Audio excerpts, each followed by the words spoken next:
Muy buenos días, queridos estudiantes. Bienvenidos una vez más a esta clase de día sábado de Historia de Ciencias Sociales. Me presento, yo soy el profesor David Hanson. Yo estoy realizando también clases, pero en el nivel 2. Así que muy probablemente el año siguiente nos encontremos todos los días sábados.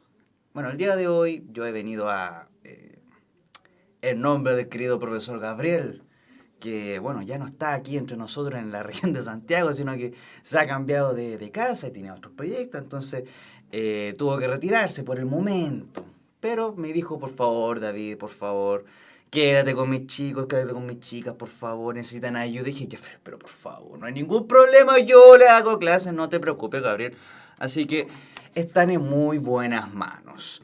¿Cómo han estado? ¿Cómo estuvo esta semana? Tenemos fiestas patrias, el 18. ¿Vieron la parada militar donde estaban la escuela canina de carabineros? Que fue tendencia mundial en todo el mundo, sobre todo en los países de habla inglesa. Si ustedes veían, por ejemplo, los diarios de Inglaterra, salió hasta las noticias, por supuesto, acá de Chile, mostraban que los diarios de Inglaterra, de España, de Alemania, estaban todos mencionando lo que había ocurrido en la parada militar, donde estaban toda la escuela la escuela canina de carabineros, mostrando estos perritos que tienen unos cuantos meses, labradores, que estaban en unos bolsos, tenían pañales, habían otros perritos caminando que tenían alrededor de un año, una forma también esto, bueno, porque también muestra al mundo de que, bueno, existe Chile y la escuela de carabineros puede tener cierto prestigio y eso vuelve los ojos hacia nuestro país. Eso nos podría ayudar de cierta forma.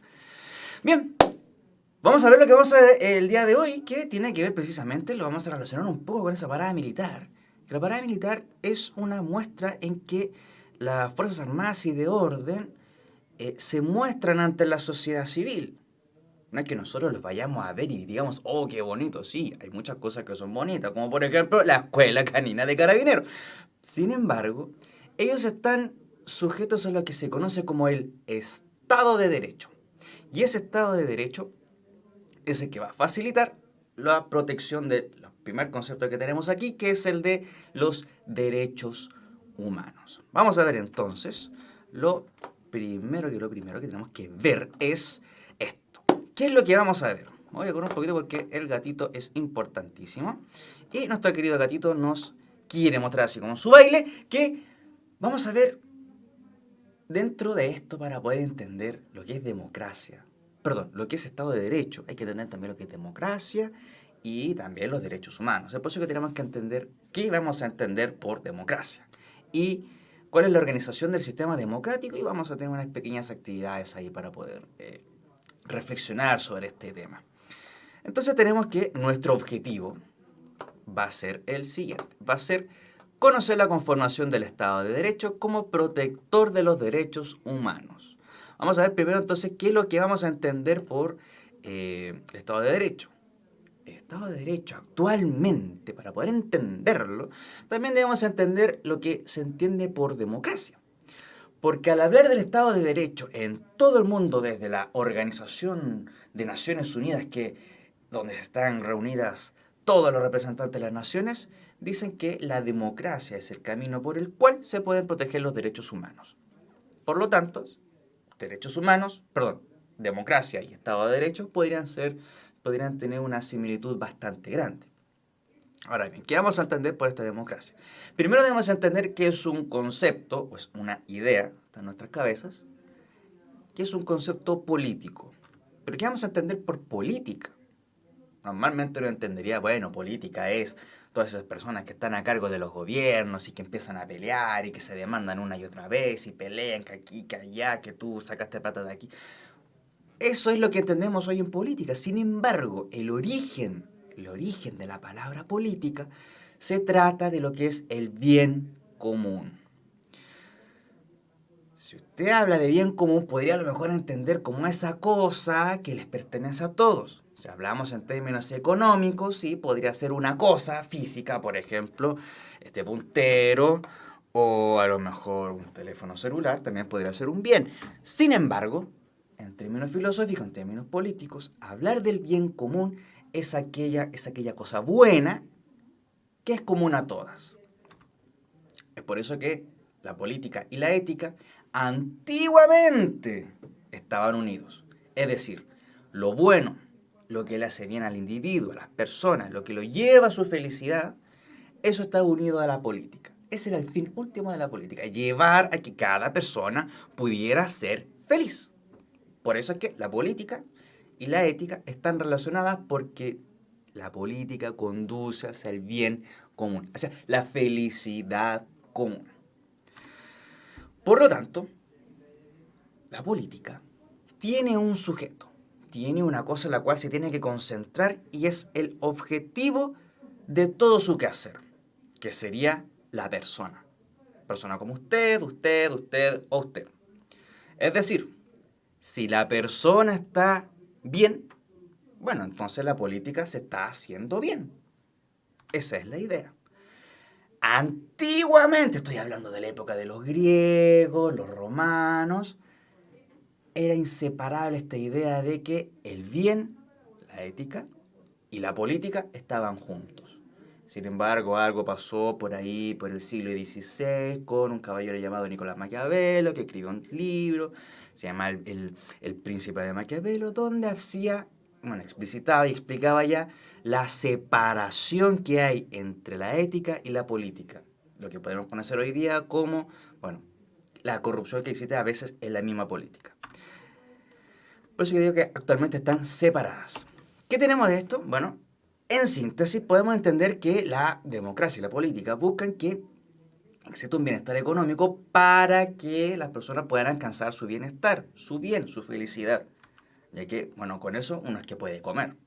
También podemos ver que actualmente la política tiene que ver mucho con la lucha de poder.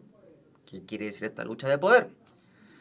Distintos partidos políticos buscan llegar a tener el poder político, es decir, gobernar.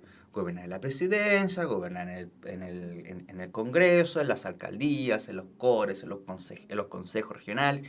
La idea de esto es que ellos, a través de sus propuestas, llegan al poder para poder implementar las políticas que ellos quieren, porque son las que consideran las que van a llevar a ese bienestar económico y por lo tanto a ese bien común.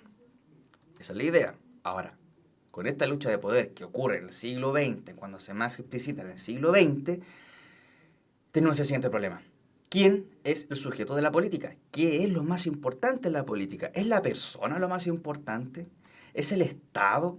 ¿Es el mercado? Claro, si es el Estado, podríamos estar hablando de una sociedad más o menos como por ejemplo lo que ocurría en el siglo XX en Europa, que era el fascismo. Acá en Chile también existió movimientos fascistas, como por ejemplo Movimiento Nacional Socialista, en los años 30. O el mercado, que hoy en día se dice, no, el mercado es más importante, tenemos que enfocarnos en que el PIB crezca. Pero queremos que el PIB, la riqueza del país, crezca ¿para qué? ¿Para que el mercado sea fuerte solamente? ¿O lo queremos para que las personas puedan tener una mejor calidad de vida? ¿Qué es más importante? ¿La persona, el Estado o el mercado? Vamos a ver entonces ahora unas definiciones que hace un caballero, un profesor, filósofo y profesor de historia también, que menciona en uno de sus escritos, dice que la persona es el principio, sujeto y fin de todas las instituciones humanas.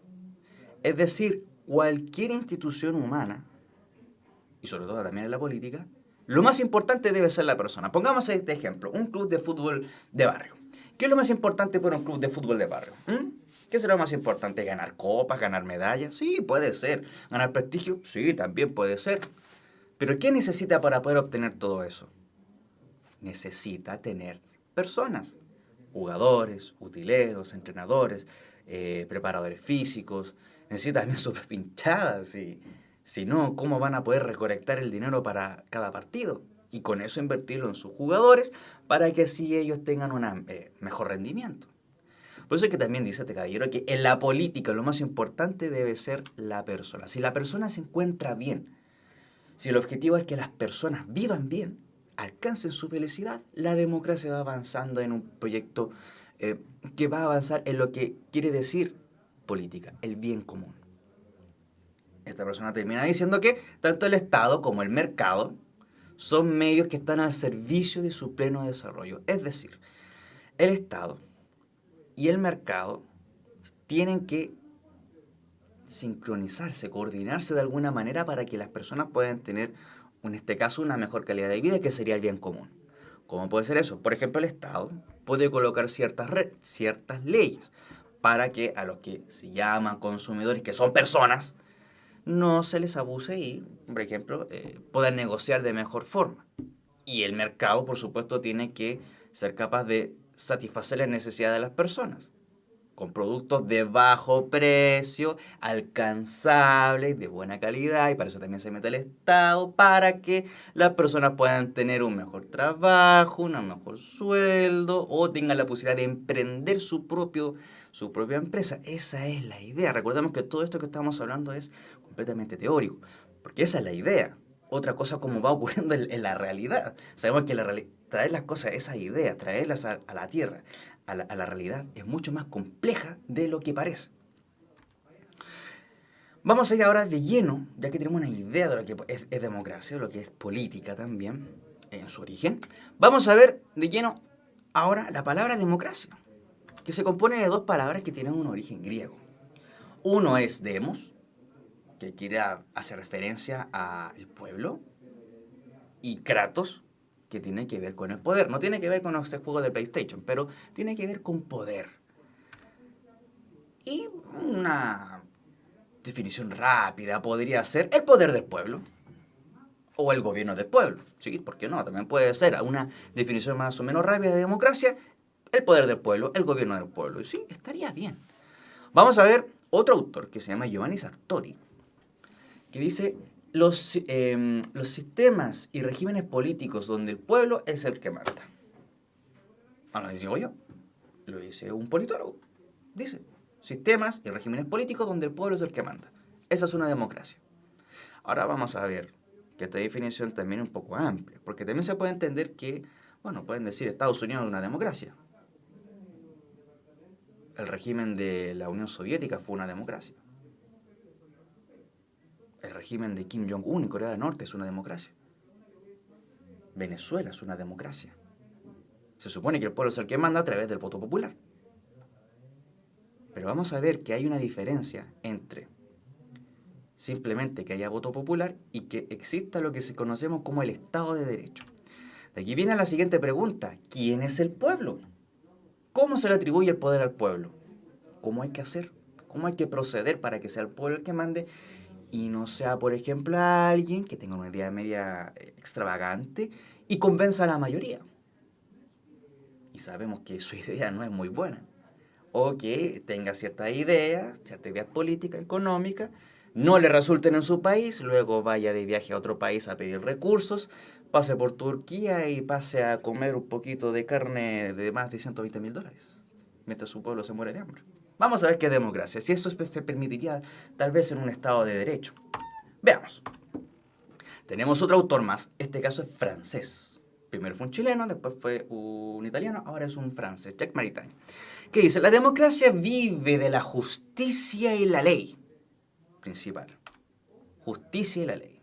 Si no existe una ley moral superior en virtud de la cual los hombres se dirigen en conciencia hacia lo que es bueno y justo, se corre el riesgo de alzar la ley de la mayoría como regla suprema del bien y el mal. Y la democracia pasa a ser culpable de volverse hacia el totalitarismo, esto es, hacia su autodestrucción. ¿Qué tenemos entonces lo que dice nuestro querido filósofo francés? Primero, que la democracia está muy pegada a lo que es la justicia y la ley, y que siempre busca el bien, pero que se corre el peligro de que se tome que el bien es lo que quiere la mayoría, que es lo que ha pasado con algunos totalitarismos. Los totalitarismos son los regímenes que surgieron en el siglo XX en Europa: nazismo, fascismo, socialismo. Esos serían los totalitarismos que conocemos hasta el día de hoy. Hay otros que podríamos ver, pero no están considerados como totalitarismo. Y también hace referencia a que el totalitarismo es contrario a la democracia. ¿Cuál es la diferencia? La democracia, que se une a la justicia, al bien, a la ética, habla de un bien que es objetivo, un bien que existe, que es, en este caso sería la plenitud de la persona. Pero en cambio, si se alza la voz de la mayoría como la verdad y como el bien, se estamos volviendo a una deformación de esa realidad. por lo tanto eso sería una ideología, lo que se transformaría en un totalitarismo, que no sería democracia.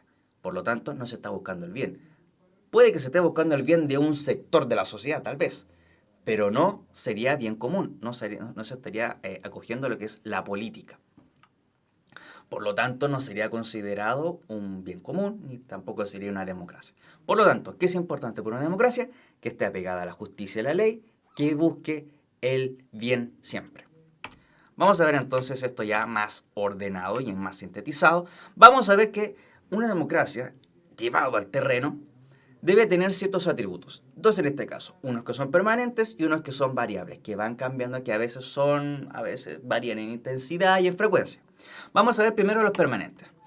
Primero, dentro de los atributos permanentes existen los valores, que sería el valor de la dignidad humana, la libertad y la igualdad. Como dignidad humana, estamos hablando de lo que hace únicos e irrepetibles a cada una de las personas, porque ninguna persona es igual a otra.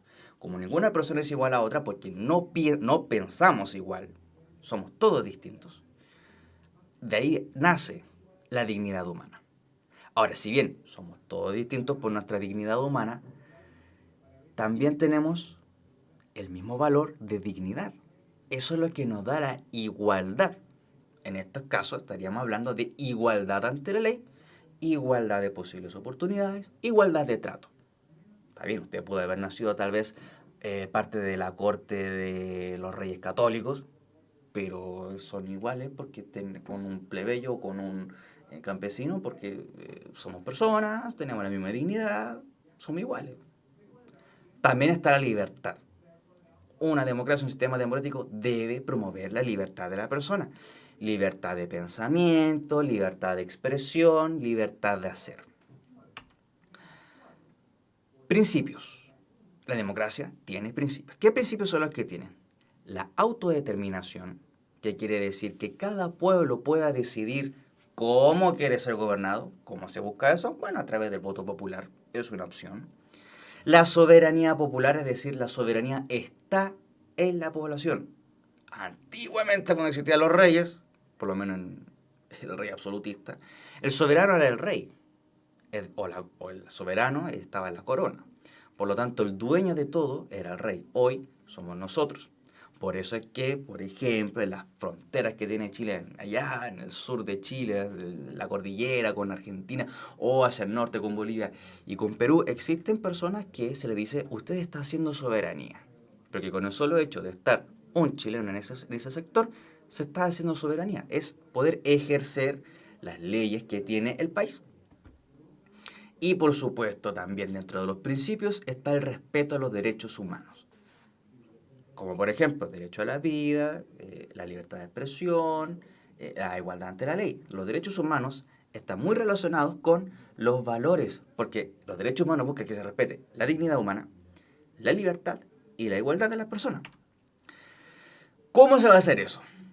Porque ya sabemos cuál es el respeto que tiene que haber. Pero ¿cómo se va a implementar? Bueno, a través de las leyes. Estas leyes se deciden a través de una mayoría. Bueno, ¿dónde? Bueno, en los congresos. Cámara de Diputados y Cámara de Senadores. A través del voto de la mayoría se toman las decisiones.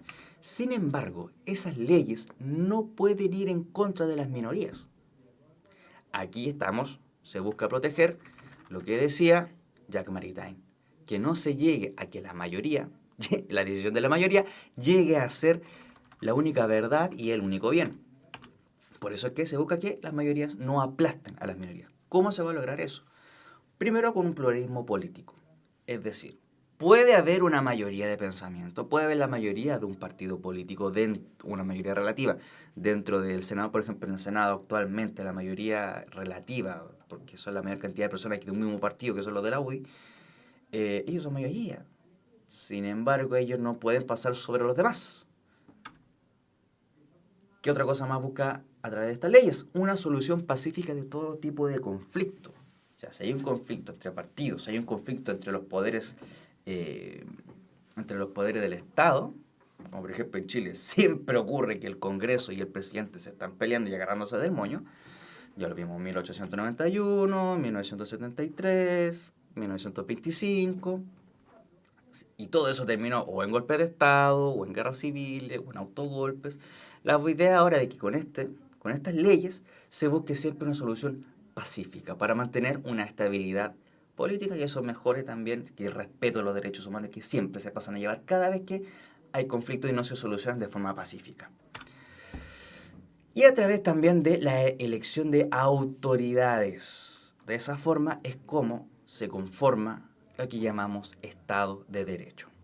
En simples palabras, sería el respeto a la Constitución y a las leyes y a la autonomía de los grupos intermedios. Los grupos intermedios van a ser toda organización que existe entre los ciudadanos y el Estado. Toda la organización que existe entre ellos. Clubes de fútbol, clubes deportivos, escuelas públicas, privadas, organismos, Gradúate.cl, streaming gratuito. Todos esos son grupos intermedios. Todos ellos tienen que tener una autonomía. Deben poder desarrollarse por su propio... de forma independiente. ¿Cómo se va a desarrollar de forma independiente? Bueno, con esto que está aquí, aquí. Con la libertad, la igualdad y eso determina la dignidad humana. Veamos ahora los atributos variables. Estos cambian, tienen similitudes con la intensidad y la frecuencia. Como por ejemplo, participación ciudadana. Una forma de participación ciudadana es el voto popular. Tenemos que en algunos países como Chile el voto que ahora es voluntario no supera el 40%. O sea, de 10, supongamos, estoy inventando, de 10 personas que pueden votar, 4 son las que eligen a los representantes. A veces pueden ser el 40, otros 50, otros pueden ser el 90%. Hubo una votación una vez, hace los años 30 por ahí, que hubo un 98% de votos a favor. Va variando todo, va variando la cantidad de personas que van a votar. Por eso es importante, siempre se dice que las personas debemos ir a votar para manifestar nuestra voluntad popular. La representatividad de corrientes políticas. Lo variable que hay aquí es la cantidad de representantes que tienen los partidos, en estos casos, o los independientes dentro del Congreso, en el Senado o en la Cámara de Diputados. Pueden ser 9, como por ejemplo son la UDI, o 6, que son los del Partido Socialista y el Partido por la Democracia, o 1, que es de Revolución Democrática. Tenemos también el control de las autoridades. Esto también es fundamental para el respeto de los derechos del Estado de Derecho. ¿Qué quiere decir? Que hay otras organizaciones que se fiscalizan entre sí. Por ejemplo, el presidente es fiscalizado por la Cámara de Diputados. Si alguno de sus ministros no está cumpliendo con su deber, ¿qué es lo que hace? Bueno, hace el show que ya conocemos que se llama interpelación ministerial. Las prácticas de las libertades. ¿Qué tipo de libertades? Políticas, sociales y económicas. ¿Cómo se practican estas libertades? Pudiendo ejercer y permitiendo la autonomía de los grupos intermedios. Bien. ¿Cuáles son los acuerdos internacionales a favor de los derechos humanos a los cuales Chile está suscrito? Porque ya tenemos toda esta majamama de diseño que se ve un poco enredado, pero en verdad es más simple de lo que parece. Lo que debemos tener claro es que la democracia, implantada en concreto, tiene dos tipos de atributos. Unos que son permanentes, que son el Estado de Derecho, que es el respeto a la Constitución y a las leyes. ¿Cómo se ve eso? Bueno, pues el Estado de Derecho permite el cuidado de la dignidad, de los valores de dignidad humana, libertad e igualdad.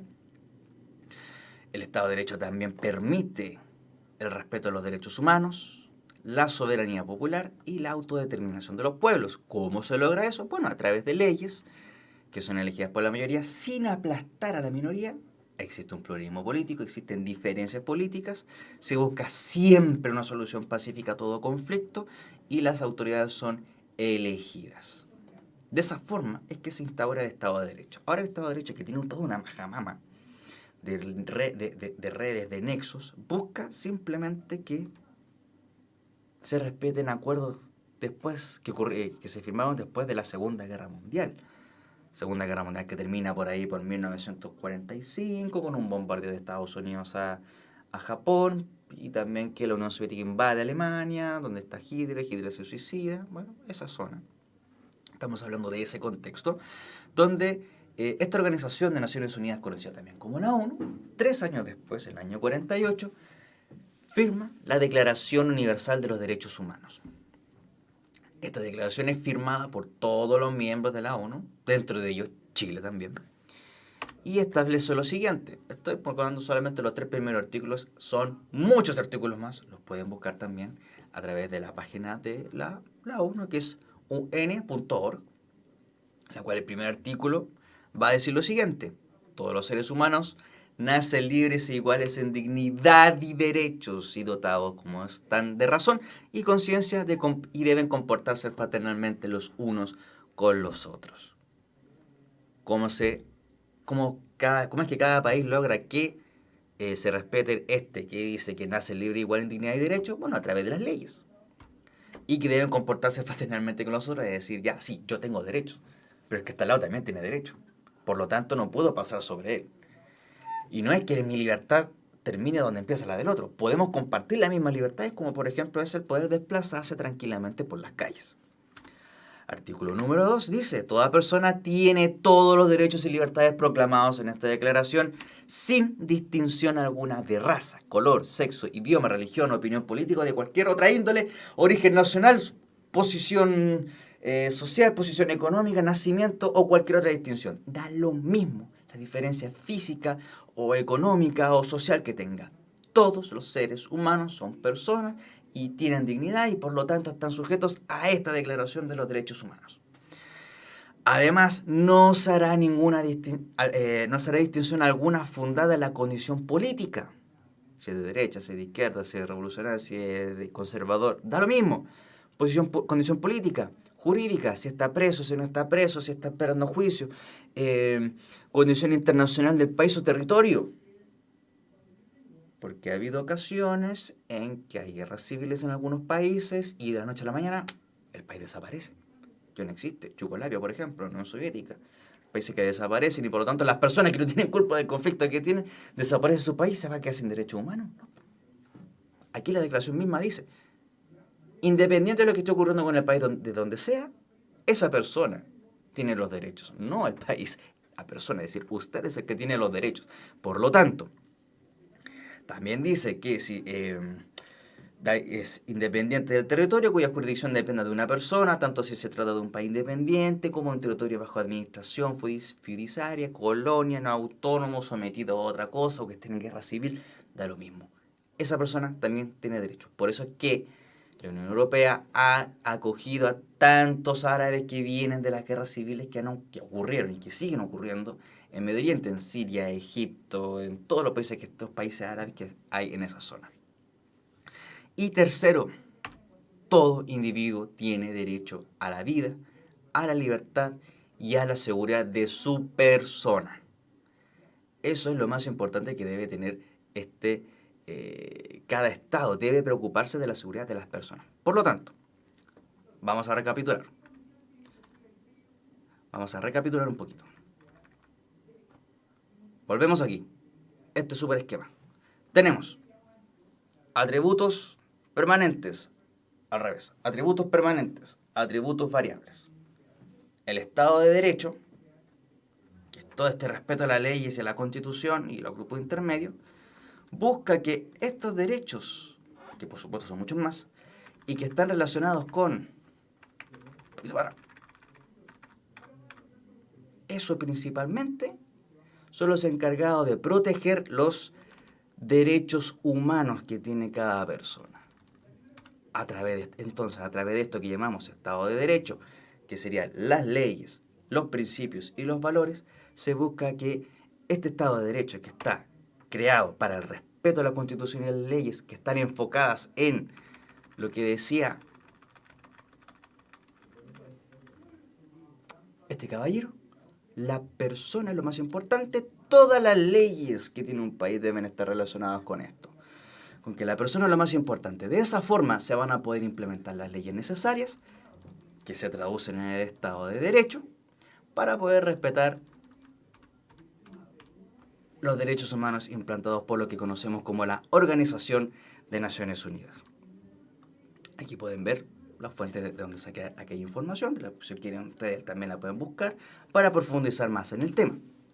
Vamos a hacer una pequeña actividad. ¿Qué vamos a entender por política? Me gustaría ver, nos vayamos conociendo un poquito más, si me pueden escribir. ¿Qué es lo que entendemos por política? Política ya vimos que era un concepto, un concepto bastante antiguo, que viene de la época de los griegos, también lo usaron los romanos, y que tenía que ver con la búsqueda de un bien. ¿Cuál será ese bien? Me gustaría ver, para que me puedan escribir, porque la idea de esto también es que ustedes participen, para ver si estoy hablando solo frente a una cámara solamente, o estoy teniendo contacto con otra persona. Me gustaría saber qué cosas son las que eh, me podrían responder. ¿Qué es lo que podríamos entender por política? Veamos. Recordemos que política tenía que ver con la búsqueda de un bien, es decir, lo bueno. ¿Qué es bueno eso que estamos buscando? Bueno, vamos a ver la siguiente pregunta para que la puedan seguir pensando. ¿Qué debe ser lo más importante como sujeto y fin en sí misma en la política para cuidar la democracia? Muy buenos días, Denise. Un bien comunal. Vamos a terminar de colocar las preguntas y las vamos a revisar inmediatamente. ¿Cuál es la definición más simple de democracia? No tiene nada que ver con ese personaje de PlayStation, no. Pero es algo cerca. Y menciona una característica de la democracia. Vamos a ver entonces la primera pregunta, ya que Denise se ha atrevido a cruzar ese río. Y le voy a decir que efectivamente es la búsqueda de un bien común. Es decir, lo bueno que tengamos todos en común, como la seguridad, la libertad, el poder tener acceso a alimento. También la educación podría ser parte del bien común. El poder desarrollarse, el poder completar la escolaridad, el poder tener trabajo. Todo eso tiene que ver con el bien común. Ahora, ya tenemos claro, bien común, lo bueno para todos. ¿Cómo está María Barzúa? Vamos a ver la pregunta número 2. ¿Qué debe ser lo más importante en la política para cuidar la democracia? ¿Qué debe ser lo más importante? Recordemos que vimos 3 alternativas. La persona, el Estado, al revés. La persona, el Estado, el mercado. Y lo pusimos con un signo de pregunta, ¿recuerdan? Y recuerden también que un autor, uno de los escritores que habíamos visto, decía que esa cosa es lo más importante de toda institución humana. Y además decía que las otras dos debían estar al servicio de la primera para alcanzar el bien común. ¿Cuál será esa cosa que debe ser lo más importante dentro de la política? A ver, les voy a dar una pista. La persona. Si la persona es lo más importante que debe haber en política, la política debe cuidar eso, eso que es la persona. ¿Cómo lo va a cuidar? A través del Estado, con sus leyes y el Estado de Derecho, y el mercado, que el mercado es el que debería entregar todos los bienes y servicios necesarios para satisfacer las necesidades de las personas. Perfecto, tenemos. Denise, acertó, la persona. La ética, sí, la ética tiene que ver con, recordemos, con lo bueno, con lo que decidir qué es lo que es bueno. Entonces, en este caso, lo que es bueno, en este caso sería el alcanzar el bien para la persona. Si las personas, si el fin último del Estado es mejorar las condiciones de vida de la persona, entonces estaríamos hablando de que se está haciendo bien, el Estado está aplicando bien la política. Ahora vemos, ¿cuál es la definición más simple? No han visto nada. ¿Cuál es la definición más simple de democracia? Bueno, ya que lo vieron ya, habíamos hablado de que es el poder del pueblo o el gobierno del pueblo. Para poder implementar esto podríamos ver que existen toda una maraña una maraña institucional que permite el respeto de la democracia a través de distintas leyes, el Estado de Derecho, la libertad y la dignidad humana. Ahora mencioné, solo les pido una sola, una característica de la democracia. Una. Yo le menciono una. La democracia tiene que ver con la justicia y la ley. La democracia, en democracia se toman las decisiones por mayoría, pero la mayoría nunca tiene que aplastar a la minoría. ¿Qué más? Bueno, la democracia también está relacionada con el Estado de Derecho, que es el respeto a las leyes, a la Constitución y a la dignidad de cada persona. Si existe un Estado de Derecho, que es que existe una institucionalidad, un aparato de instituciones que están todas unidas entre sí para poder respetar, para que se respeten los derechos humanos, entonces estamos hablando de que sí existe un Estado de Derecho. ¿Cómo vamos a ver si va a haber un Estado de Derecho? Primero, porque en estos casos existe una democracia que va a permitir que sea el pueblo quien gobierna a través de sus representantes, valorando también la igualdad de las personas que hay ante la ley, y jamás va a permitir, en un Estado de Derecho, en una democracia, jamás va a permitir el abuso del Estado hacia las personas, ni tampoco el abuso del mercado hacia las personas. En un Estado totalitario, como por ejemplo el fascismo italiano, 1922 estamos hablando, lo más importante para el fascismo, en definición, es el Estado. Todo para el Estado, nada fuera del Estado. Por lo tanto, el Estado en el fascismo es lo más importante. Si el Estado crece, se hace fuerte, se hace poderoso, se hace respetuoso ante la mirada del resto de países, entonces se está actuando en un bien. Sin embargo, en ese Estado fascista no se está considerando que para que se puedan sostener es necesario mantener y llegar a alcanzar el bien de las personas, el bien común. Por lo tanto, es como lo más importante es el Estado, da lo mismo sacrificar a un par de personas por el bien del Estado.